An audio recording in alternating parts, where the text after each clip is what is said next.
It's an annual tradition that has spread from Europe all the way to the steps of Prince George City Hall. On May 5, 1945, Canadian soldiers helped free Holland from German occupation. Ever since, the Netherlands has sent flowers to Canada. For the 7th year, people will gather this Saturday at the cenotaph for the symbolic gesture. With flowers blooming around Prince George, it's a beautiful time to be outdoors. But for Corey Walker and his fellow Dutch Canadians, these tulips are about more than the change in seasons. The tulips have been seen as kind of a symbol of the friendship between the two countries and the freedom that the Dutch people now enjoy because of the work of the Canadian soldiers in World War II.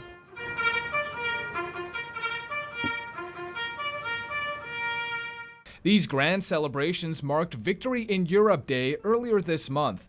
After storming the beaches of Normandy on D-Day, Canadians battled through France, Belgium, and into Germany. Good old Western spirit into the Canadian forces basically fought hard, close-up battles, and over time they were able to overtake the German forces. The Germans surrendered, and the Dutch people were liberated, and they're still free to this day. Since the war, the Netherlands has sent 10,000 tulip bulbs to Canada every year. The flowers popping up in Prince George are gifts from the local Dutch community.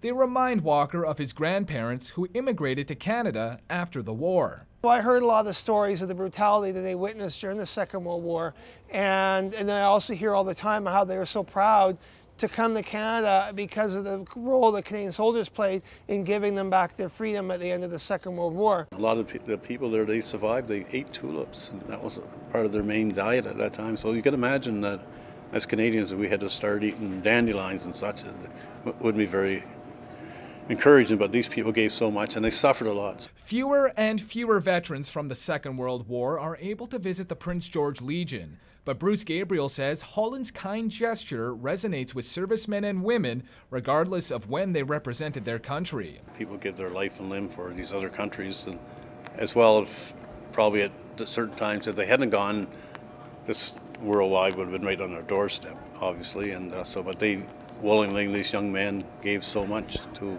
our country and the rest of the world. Prince George's tulip commemoration happens Saturday at Veterans Plaza outside City Hall. The ceremony starts at noon and the public is invited to the Legion afterwards for lunch.